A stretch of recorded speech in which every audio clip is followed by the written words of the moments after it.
She knocked on his door with 3 hungry kids. He never imagined she was the love he'd been waiting for all his life. The Wyoming wind howled across the open plains, dragging trails of dust along the long-forgotten highway that led to the heart of nowhere. A rusted blue pickup truck groaned under the weight of everything that remained of a woman's shattered world. 3 sleepy children crammed in the back seat, and one worn suitcase filled with folded memories, faded hope, and hand-me-down dreams. Behind the wheel sat Violet Arbit. Her hands gripped the steering wheel too tightly, knuckles pale, as though afraid the truck might abandon her like everything else had. Her husband Wallace had died 15 months earlier. An accident on a construction site in Missouri. Just another statistic buried under the concrete he was helping to pour. Insurance had covered the funeral and a few bills. After that, the call started. The eviction notice came, then the silence. No family left, no more favors to ask. She hadn't planned to end up here, but desperation has its own sense of direction. A week ago, at a rundown gas station just outside Casper, Violet had seen the handwritten flyer tacked onto a bulletin board between a church notice and a missing cat. It said simply, "Help wanted, ranch work, room provided, ask for Mr. L. Caldwell." No phone number, no address, just an arrow and the word, Lake Creek. She followed the arrow. Now, as the truck rattled over the cattle guard at the edge of the ranch property, Violet saw the weathered farmhouse standing like a monument to stubbornness. Its white paint flaked from years of sun and silence. Beyond it stretched fields touched with gold, grazing hills dotted with black cattle, and a big red barn leaning slightly to one side, as if tired of standing. Her oldest, Waylon, 10 years old and already trying to be a man, stirred in the back seat. "Is this it?" he asked, his voice hoarse from sleep and hunger. Violet hesitated. "I think so, baby." The twins, Mabel and Rowan, were only 6. They had matching eyes the color of warm tea and cheeks that had thinned over the past few months. Mabel clutched a doll, missing one eye. Rowan had fallen asleep with a half-eaten cracker in his hand. Violet stepped out of the truck. Her boots hit the gravel with the sound of uncertainty. She adjusted her faded denim jacket and smoothed her skirt, as if that could cover the exhaustion etched into her bones. Then she looked toward the porch. He was already there. Leander Caldwell stood still as the land itself, tall and lean with broad shoulders and hands calloused from decades of work. His beard was graying but neat, his eyes a kind of quiet blue that didn't blink easily. He didn't speak at first. He just watched, taking in the whole picture. A woman trying not to fall apart, 3 kids too quiet for their age, and a truck that looked like it might die if someone sneezed near it. Violet stepped forward. "Are you Mr. Caldwell?" He nodded once.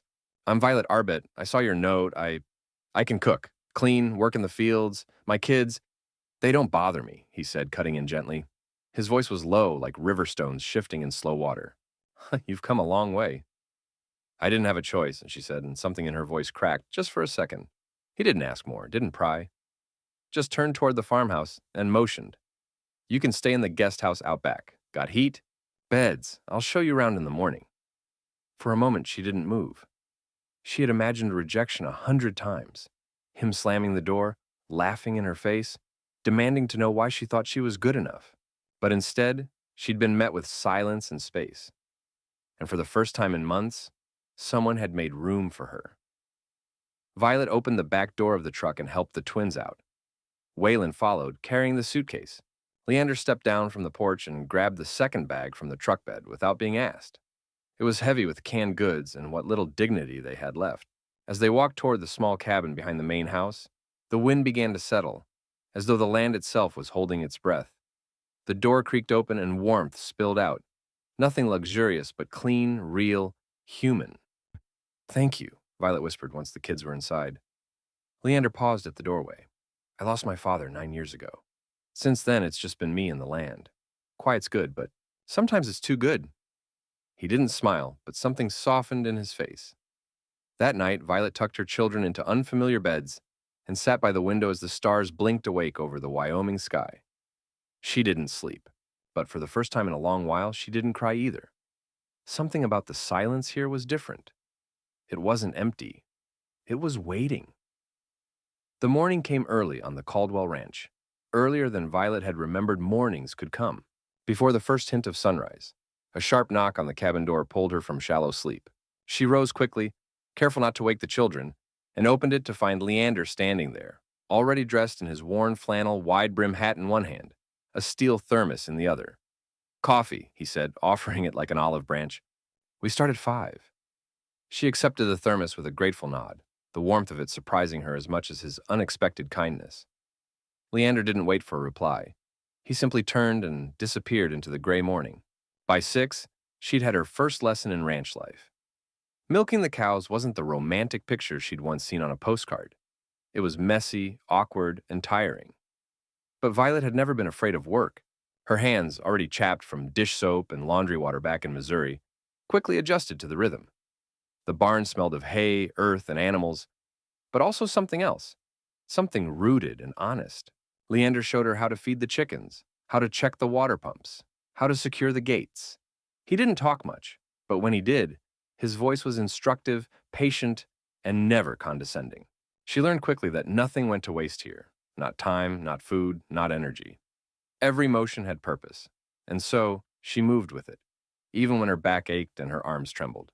By midday, the twins had wandered out of the guest house and into the fields, chasing butterflies with bare feet and laughter that drifted like music. Waylon, always watchful, stayed closer, helping his mother carry buckets and rake out stalls, trying to mirror Leander's posture like a shadow learning how to stand tall. After a long morning, Violet returned to the guest house to prepare lunch. She had brought only a few essentials, but with some flour, a bit of powdered milk, and the fresh eggs Leander had insisted she keep, she managed to bake simple biscuits and a skillet of potatoes. She set it all out on the porch table, unsure if Leander would eat with them. But when the kids sat down, sun-flushed and giggling, he emerged from around the barn, dusting off his hands, and joined them without a word. It was the first time they'd all sat together. Mabel, with crumbs clinging to her lips, looked up at him. "Are you a cowboy?" Leander glanced at her, then gave the faintest shrug. "I guess so." "You don't look like the ones on TV," she replied, seriously squinting at him. "That's probably a good thing," he answered, taking a bite of biscuit without meeting anyone's eyes. They laughed, Violet included, not because it was particularly funny, but because it felt so startlingly normal. The kind of moment she thought she'd never have again. That afternoon, while the twins napped and Waylon read an old book he'd found in the cabin, Violet returned to the field to help mend a section of broken fencing. Her arms ached, her fingers blistered, but she didn't complain. Leander passed her the hammer, watched as she fumbled slightly, then took a step back. "You're doing fine," he said simply. "Takes time." She stopped and looked at him. "You didn't ask anything about me." "Why I came. What happened?" He leaned against a fence post and studied the horizon before speaking. "You're here. That's what matters. Past don't need to explain itself on day one." The wind blew gently between them, filled with dry earth and the scent of worn grass. In the silence, Violet understood that this man had known sorrow, maybe a different kind than hers, but sorrow all the same. That evening after supper, she walked out to the barn with a blanket around her shoulders. The sun dipped low, painting the fields in deep gold and soft indigo. Leander was brushing down one of the horses, an old chestnut mare with a gentle sway in her walk. "She yours?" Violet asked. He nodded. "Name's Clementine. Had her since I was 20. She's beautiful. She's tired, but loyal." He ran his hand down her neck with reverence. "Some things stay, even when everything else leaves." She didn't reply. There was nothing to add, but she stayed, leaning on the wooden frame of the barn door, watching the quiet way he cared for the animal. It wasn't affection in the traditional sense. It was steadiness, respect, a kind of silent companionship that didn't need words. Later, when she returned to the guest house, the children were already asleep. Waylon had fallen across the foot of the bed, books still open on his chest. Violet tucked them all in and sat on the edge of her mattress in the dark. She thought of Wallace, of the hospital call, the funeral, the silence afterward. And then, uninvited, came the image of Leander, standing in that field, backlit by the orange sun, silent and strong, in a way that didn't demand but simply existed. For the first time in months, she didn't feel invisible. She lay down, pulled the blanket to her chin, and listened to the creak of the windmill outside, turning slowly in the night air. The ranch didn't offer promises, but it offered a chance, The days rolled into one another with a quiet rhythm that felt foreign to Violet at first. She had lived too long in the chaos of instability, late rent notices, cold dinners, and the haunting silence that followed her husband's death. But the ranch offered something different: predictability, order, the soft sound of cattle in the morning, the thud of boots on wooden floors, the wind whispering through wheat fields. It wasn't comfort yet, but it was getting there. The children were beginning to change too. Waylon had developed a steady bond with Leander. Every day after chores, they'd work together repairing old equipment or checking on the livestock. Leander, not one for idle chatter, had a way of teaching with his presence more than his words. He showed Waylon how to drive the small utility vehicle around the property, how to patch a chicken coop roof, and even how to tell when a cow was close to calving. Waylon soaked it all in. Not once did he ask if he was doing something right. He didn't have to. The silent nods of approval from Leander were worth more than 1,000 compliments. The twins were blossoming in their own way. Mabel, always imaginative, would spend hours in the fields making up stories and playing with twigs as if they were dolls. Rowan, the more reserved of the two, began following the ranch dog, an aging bloodhound named Boone, everywhere. Boone, loyal and too tired to care, simply accepted the shadow. Violet began to breathe easier. Her muscles hurt less. Her nights weren't filled with the same tight-chested fear. She even caught herself humming once, while hanging laundry behind the guest house. But peace, as she had learned too many times, was never permanent. It was a Tuesday afternoon, unseasonably warm for spring, when the storm arrived. Not a thunderstorm, but something colder and far more personal. She had just finished mending a torn saddlebag when a black Dodge Charger rolled up the gravel road, its tires grinding against the stones with arrogant speed. The vehicle didn't belong in a place like this. It was polished, loud, and angry. Leander was the first to notice it. He stepped off the porch where he'd been drinking from a mason jar and narrowed his eyes as the car screeched to a stop in a cloud of dust. The door swung open and out stepped a man Violet hadn't seen in over a year, but would never forget. Dean Marrow, her brother-in-law. Tall, cocky, and dressed in a city suit that looked ridiculous against the backdrop of hay bales and barbed wire. Dean adjusted his sunglasses and scanned the ranch like he owned it. "Violet," he said with a smirk. "I figured you'd crawl into a hole, but damn, didn't think you'd crawl all the way out here." She froze, her breath catching in her throat. Her hands went instinctively to the apron tied around her waist. Her fingers curled into the fabric as if it might shield her. "Leave," she said quietly. But Dean didn't move. He sauntered forward, sunglasses reflecting the blue of the sky. "I'm just here for a quick talk. No need to get dramatic." Leander came to stand beside her, his eyes locked on Dean with a level stare. "You got a reason to be here?" he asked, his voice even but cold. Dean turned to him with a dismissive glance. "Let me guess. You're the ranch guy she's freeloading off of now? You her new charity case?" Leander didn't blink. "You've got 5 seconds to make a point." Dean scoffed and finally got to it. "I came for what's mine. Wallace, Violet's dearly departed husband, owed me. Big. I've got the paperwork. He left a few assets behind. A plot of land, some tools, even a truck. All of it co-signed. Technically, part of it belongs to me. And guess what? I traced it. It's been liquidated, or hidden. Probably in some rust bucket shed out here." Violet stepped forward, her voice shaking but fierce. "Everything Wallace owned was sold to pay for the funeral. There's nothing left." Dean leaned in, his tone dripping with venom. "That's not what the court says. You didn't close out the estate properly. You disappeared. And now there's a lien. I filed it. You'll be getting notice soon. Might even lose whatever you've scrounged up here." Silence fell. Leander's jaw flexed, but he didn't speak. He just stood there, taking in every word, every detail. Dean turned to go, but not before tossing a folded document toward Violet. It fluttered down like a dead leaf and landed at her feet. "Consider yourself served," he said, before climbing back into his car. The Charger roared to life and vanished down the path it came from, leaving behind only dust, dread, and a faint echo of cruel laughter. Violet knelt to pick up the paper, her fingers trembling. She didn't want to open it, but she did. It was real. The estate hadn't been closed correctly. There were technicalities she didn't understand. Words like probate violation, estate mismanagement, creditor lien. But one phrase stuck out in bold letters at the bottom. Property seizure pending. She turned toward the guest house slowly, dazed. Mabel and Rowan were standing at the window, watching. Waylon had come out to the porch, holding a hammer from the barn, his small knuckles white with tension. She crumpled the paper and sat down hard on the porch step.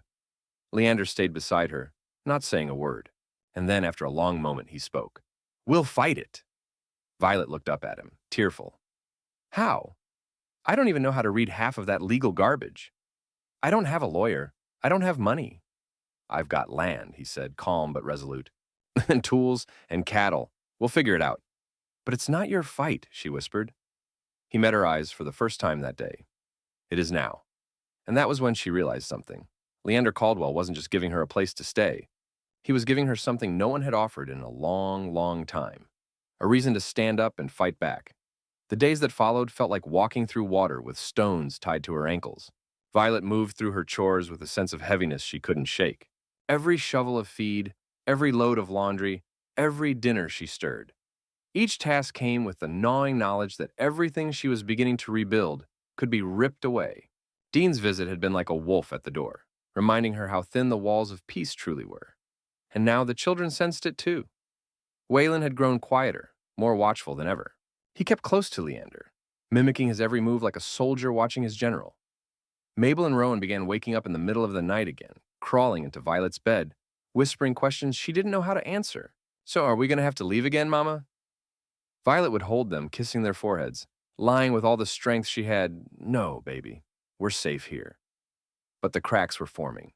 One morning, as the sun broke over the ridge and painted the barn in golden light, Violet came outside to find Leander already harnessing the draft horse. He didn't speak until she joined him by the hitch. "Got the buyers coming tomorrow," he said simply. She blinked. "Buyers?" "For the cattle. Not all of them. Just enough." Her stomach twisted. "Leander, no. That's your livelihood." He didn't meet her eyes, but his tone was firm. "It's just money. Can make more of that. Can't make more people." "You don't owe me anything," she said quietly. "I don't do things out of debt," he replied. "I do them because they're right." Violet wanted to argue, but she couldn't, because in her heart, she knew it wasn't charity. This wasn't pity. This was a man who had lived long enough to recognize something fragile when he saw it, and chose to protect it. That afternoon, while Mabel and Rowan were napping and Waylon was off with Boone chasing rabbits out of the garden, Violet stood by the kitchen sink, staring out the window. Her hands moved automatically, washing the dishes, but her mind was racing. She could not, would not, let this man sell off his future for the sake of her mistakes. There had to be something she could do, something more than waiting for courts and documents. That night, she sat at the small wooden table in the guest house, the court notice spread in front of her. The legal words were dense, suffocating, but she forced herself to read them again and again. Then she flipped over the page, grabbed a pen, and began writing. Not a legal motion, not a protest, a letter. She wrote to the Missouri Probate Court, explaining her situation in honest, trembling words. She wrote to the creditor listed on the form, pleading for a meeting. She wrote to 2 charities she'd once heard of, ones that helped widows with legal aid. She even wrote to a lawyer she remembered seeing on a flyer in her old church bulletin, hoping, praying someone out there would listen. She mailed them all the next morning from the tiny post office in town, her heart in every envelope. But trouble, as it often does, came before hope had a chance to answer. It happened 3 days later, in the middle of the afternoon.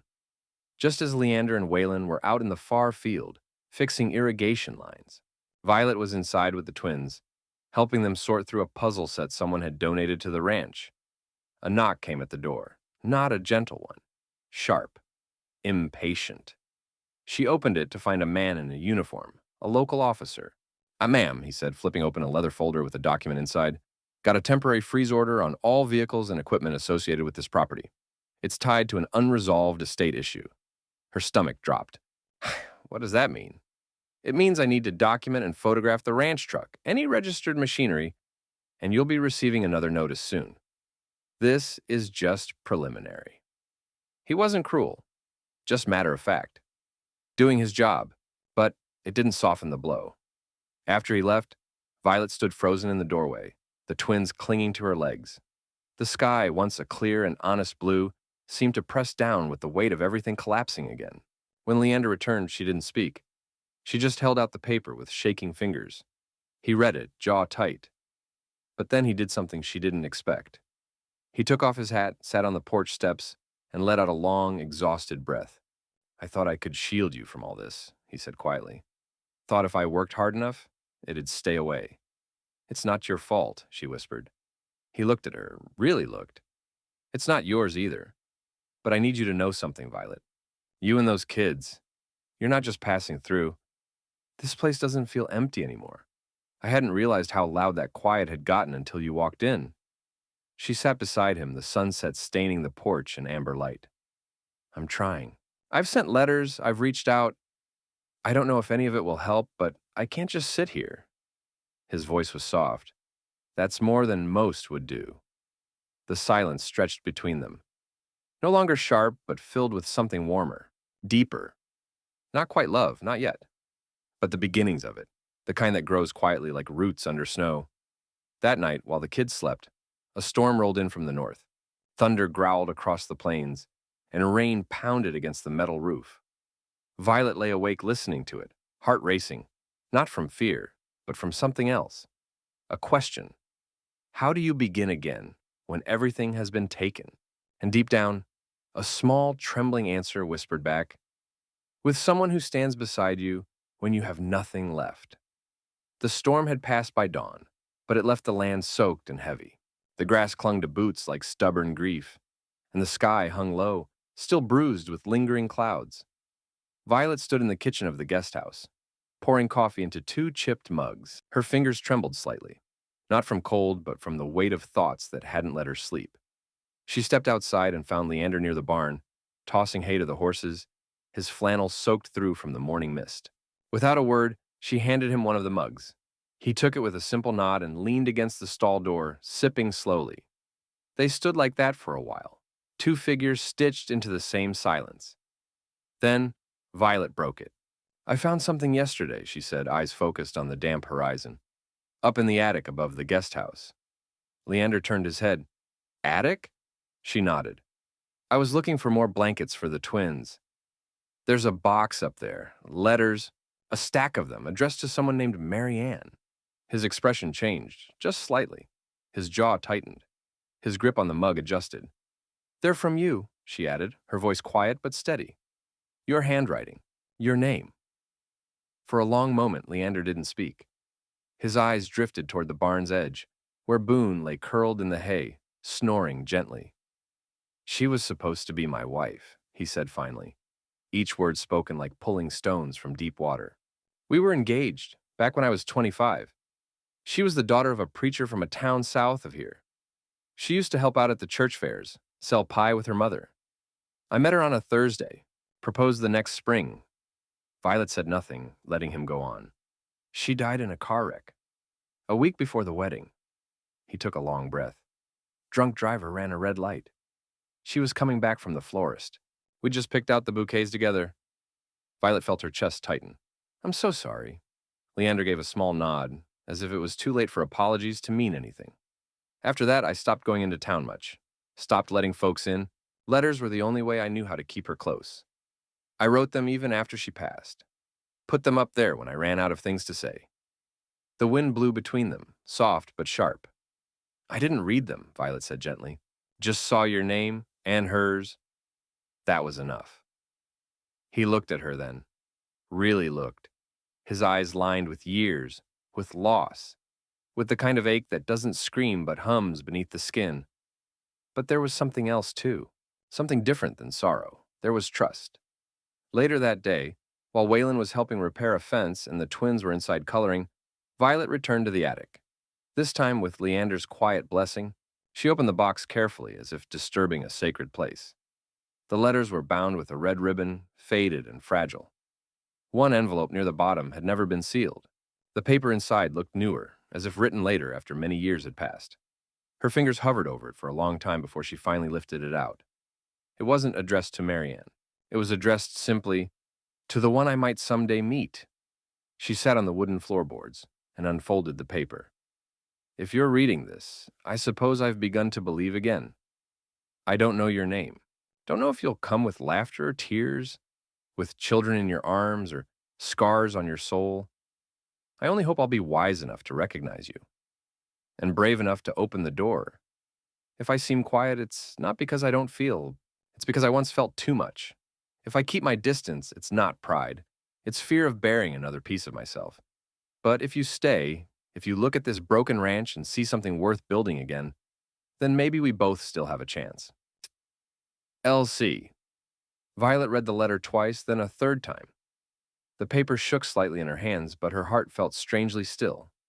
She returned the letter to the box, tied the ribbon once more, and carried it down with care. That night, she cooked dinner for all of them, Leander included. Not just something simple, but a full meal. Roasted chicken, mashed potatoes, vegetables sautéed with butter and garlic. She even baked biscuits from scratch, her sleeves rolled up and her apron dusted with flour like snow. The kids sat around the table, chattering between bites. Mabel insisted on saying grace, even though her words rambled and forgot lines halfway through.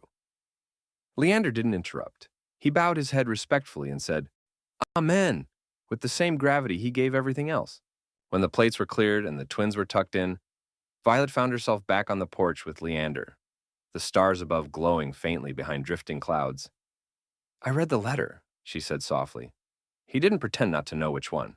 She turned to him, her voice barely above a whisper. "You did recognize me, didn't you?" He exhaled slowly, like he'd been holding the breath for a long time. "I did," he said. "Not the day you arrived, but soon after. The way you kept going, even when everything in you looked tired. The way you held your kids. The way you worked beside me, not beneath me."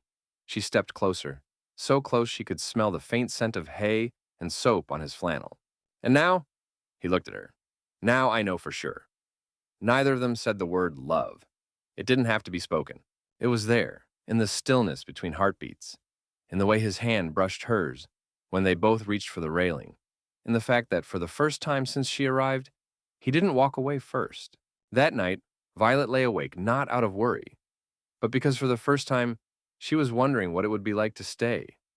Not just until the legal mess cleared, not just until the kids healed, but really stay. And in the house not far from hers, under the same sky, a lonely rancher sat by his window, staring out into the fields that no longer felt so empty. The morning broke too suddenly, as if the sky itself had been startled awake. A sharp wind blew in from the west, carrying with it the scent of dust, dry grass, and something electric that clung to the air like a warning. Leander stood at the edge of the pasture, eyes narrowed at the horizon. Storm clouds, not just of weather but of fate, were gathering. It started as an ordinary day. Waylon had risen before the sun and was already out feeding the chickens. Mabel and Rowan were still bundled in their quilts, murmuring in half-dreams. Violet stood in the kitchen of the guest house, frying eggs, her hair pulled back in a red bandana, humming softly under her breath. But then, the call came. It was the kind of phone call that changes everything in less than 30 seconds. Violet answered the landline, expecting perhaps a reply from one of the letters she'd sent. Instead, she heard a clipped official voice, a representative from the creditor's legal office. The woman sounded almost robotic, like she'd already delivered the same message 20 times that day. "We've received no payment or formal legal contestation. The lien on Mr. Wallace Arbit's estate remains unresolved. By the end of the week, an enforcement officer will be dispatched to inspect the property for collection of eligible assets." Violet's fingers tightened around the phone cord. "But I wrote—" "I understand," the woman interrupted, though clearly she didn't. "But unless we receive an injunction or verified exemption, property seizure is permitted under state law. Vehicles, equipment, livestock if assessed as transferable value." "They're not even mine," Violet whispered. "They're associated with your current place of residence and use." "I'm sorry, ma'am." The line went dead. She stood there for a long moment, the buzzing silence in her ear replaced by the roaring in her chest. It felt like all the air had been vacuumed out of the room. She pressed her back to the wall and slid slowly to the floor. By the time she told Leander, he was already halfway through patching the south fence.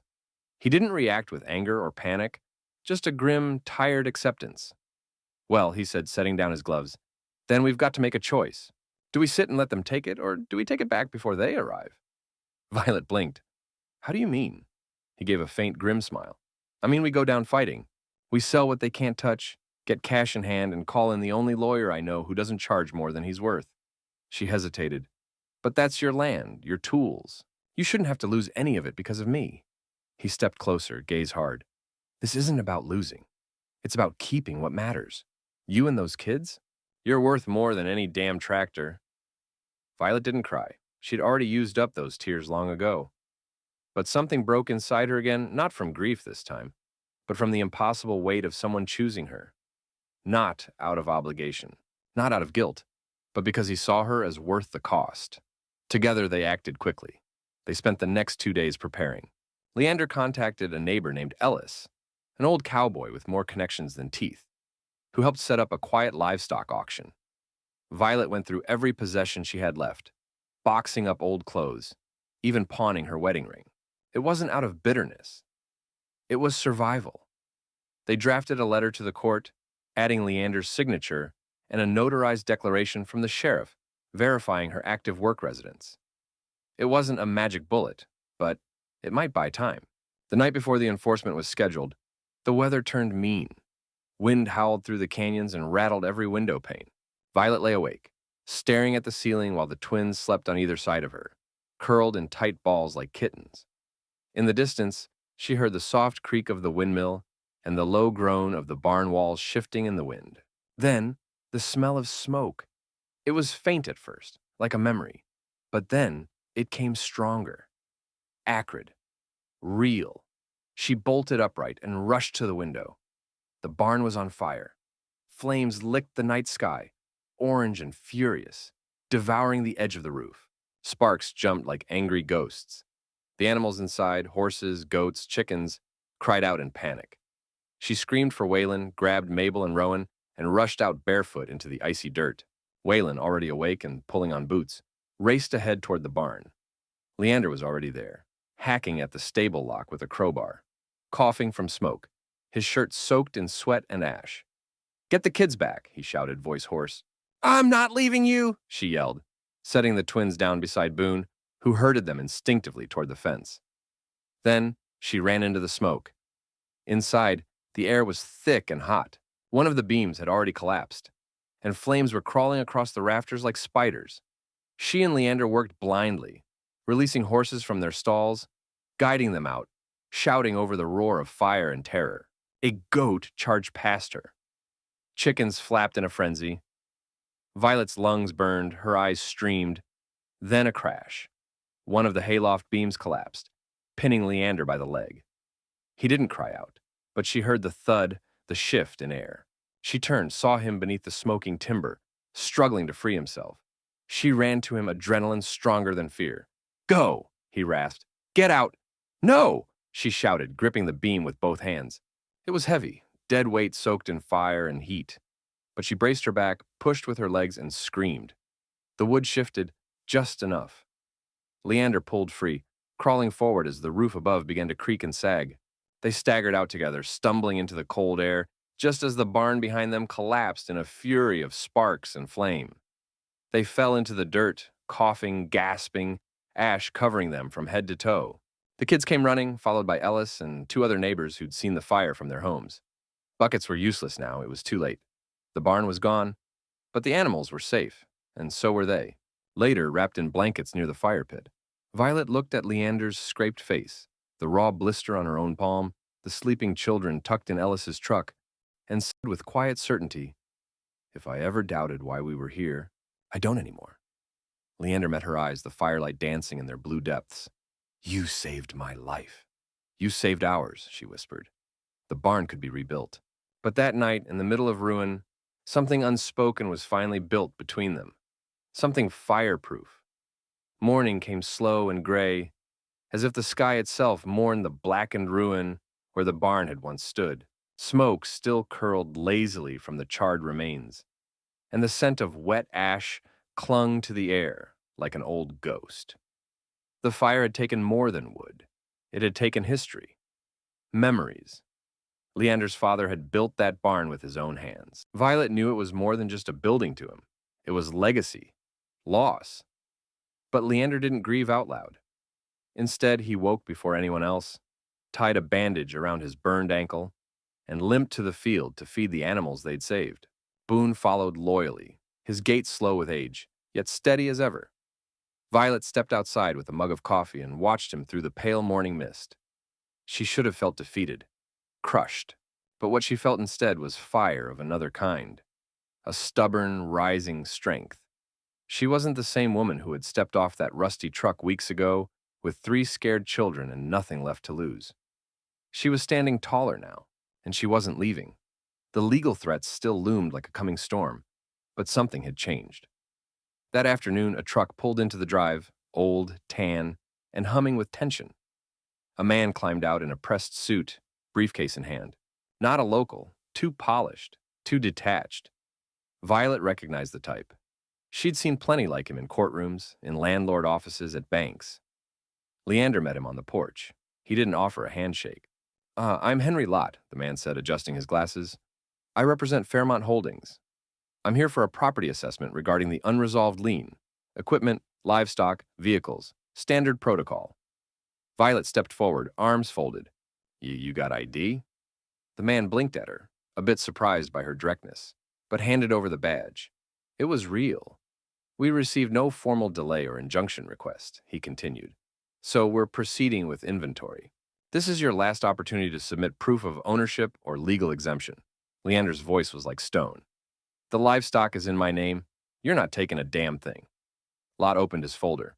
Unless otherwise proven, property in shared residential use is considered communal under Section...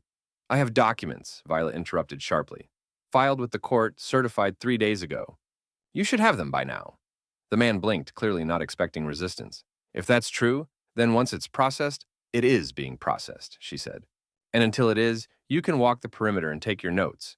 But you're not touching a single bolt on this ranch. Because if you do, and the injunction comes through, that'll make it theft.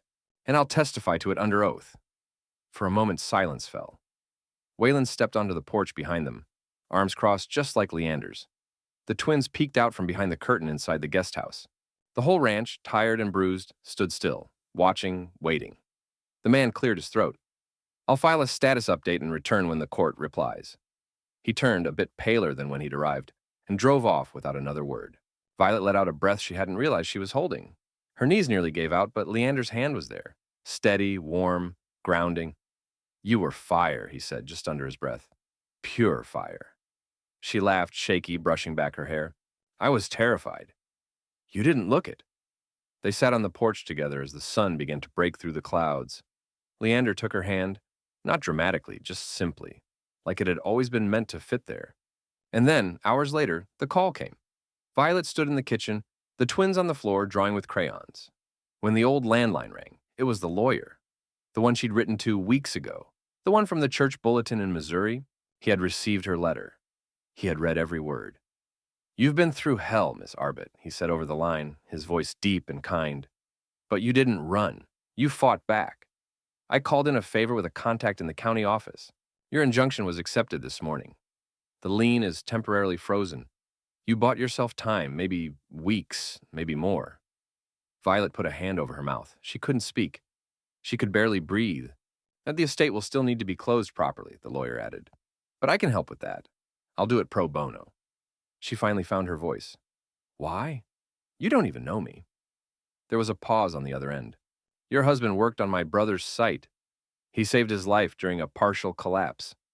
Broke his own ribs holding up a beam so my brother could get out. I owe your family more than I can say. When she hung up the phone, her hands were shaking. Tears slid down her cheeks. The twins stared at her, confused. Is everything okay, Mama? Rowan asked. Violet knelt down, pulled them into her arms, and smiled through her tears. It's better than okay. It's hope. She ran to the barnyard across the pasture, her boots slipping in the mud, and found Leander brushing Clementine. Without a word, she threw her arms around him, burying her face in his chest. He stiffened for a second in surprise, then held her tighter. It's not over, she whispered. We got time. Someone's helping us. We're not alone anymore. Leander kissed the top of her head, his voice raw. You never were. That night, the stars returned, clearer than they had in weeks. The kids roasted marshmallows by a new fire pit Ellis had helped them dig. Leander sat with Violet, their fingers intertwined, watching the flames dance. He didn't speak much. He didn't have to. Because now, they were no longer surviving. They were beginning. Spring arrived on the ranch like a slow exhale after a long-held breath. The hills, once dry and winter-beaten, turned lush with wild grass and dotted yellow with buttercups. The days grew longer, warmer, softer. The nights were no longer filled with the biting chill of uncertainty, but with the quiet hum of frogs near the creek, the distant howl of coyotes, and the steady rhythm of life returning, not just to the land, but to the people who called it home. The barn's remains had been cleared away with the help of neighbors. Ellis brought his backhoe. A few others from nearby ranches came with gloves and lumber. No one asked for payment. They came because they'd heard what happened, and because sometimes in places like Wyoming, when you stand for something good, people stand with you. And Violet Arbit, once just a name on a faded flyer, was no longer a guest. She was home. The temporary injunction had been extended thanks to the pro bono lawyer, Mr. Rudd, who now called her Kiddo every time they spoke. They were close to finalizing the estate paperwork. The risk of seizure had all but vanished. What remained now was healing, rebuilding, deciding what came next. One morning, a letter arrived. It was from the county office. Inside was a copy of the legal decision. The lien had officially been dismissed. The court had ruled that Violet, having demonstrated financial hardship, consistent work, and active responsibility for Wallace's unresolved estate, would not be held liable for remaining debts. She was cleared, free. She sat on the porch with the letter in her hands, the paper fluttering slightly in the wind. Mabel sat nearby, brushing Boone's ears. Rowan hummed to himself while drawing in a spiral notebook. Waylon was mending a chicken wire fence, his shoulders broader now, his face tanned with purpose. Leander stepped out from the house, drying his hands on a rag. When he saw the look on her face, he stilled. "What is it?" Violet looked up at him with wide, tear-brimmed eyes. Then, slowly, she held out the paper. He took it, read it in silence, and then nodded, just once, slowly, like a man who had been waiting for something to finally settle in his chest. "No more running," she whispered. "No more running," he echoed. They didn't kiss, not yet. Instead, they smiled. It was deeper than romance. It was partnership, forged in fire and fed by days of grit and quiet loyalty. The new barn went up by late May.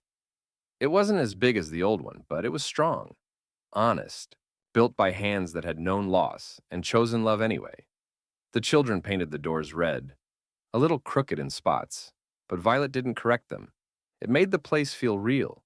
That evening after dinner, Leander asked the kids to head inside early. Violet noticed the nervous edge in his voice, the way his hands trembled slightly as he dried the last dish and set it down. "Come with me," he said, and led her through the grass to the edge of the property, where the fields opened wide beneath the setting sun. They stood beneath the old windmill, the same one she'd watched turn the night she first arrived. "I've had something for a while," he said, reaching into his coat pocket. "Wasn't sure when to give it to you. I've never been good at moments like this." She turned to him, heart suddenly racing. He pulled out a small box, worn, wooden, with a silver hinge. No velvet, no glitter, just something simple and solid, like him. Inside was a ring, not new, not polished, a sapphire stone set in a delicate silver band, with a small nick on one side, like it had lived a life already. "It was my mother's," Leander said softly. "She wore it every day until she passed. Said it was a promise stone, not just about love, about showing up, every day, even when it's hard, especially when it's hard." Violet felt her breath catch in her throat. "You don't have to say anything right now," he added quickly. "We've been through enough fire for 10 lives. I just needed you to know. I don't want this house to be quiet again. I want your laughter in these rooms, your hands on that table, your kids in every corner. I want you." Tears slid down her cheeks, not from sadness, not from fear, but from the overwhelming weight of being seen, truly seen and wanted, not in spite of her scars, but because of them. She didn't answer with words. She stepped into his arms, buried her face in his chest, and let the wind carry the silence for them. Eventually, she pulled back, took the ring from the box, and slid it on herself. "I'll show up," she whispered, "every day, especially when it's hard." That summer, the ranch bloomed with life. Chickens laid eggs in the new coop. The twins started helping Violet in the garden. Waylon learned how to rope cattle. Boone, old and wise, watched over them all like a quiet guardian. There were no fairy tales, no riches, no miracles falling from the sky. But there was peace and love and a kind of happiness that can only be found at the end of long suffering. A happiness earned, not granted. One evening, as fireflies danced across the pasture, Violet sat on the porch with Leander, her head resting on his shoulder, watching the children chase light with mason jars. I used to think we were just surviving, she murmured.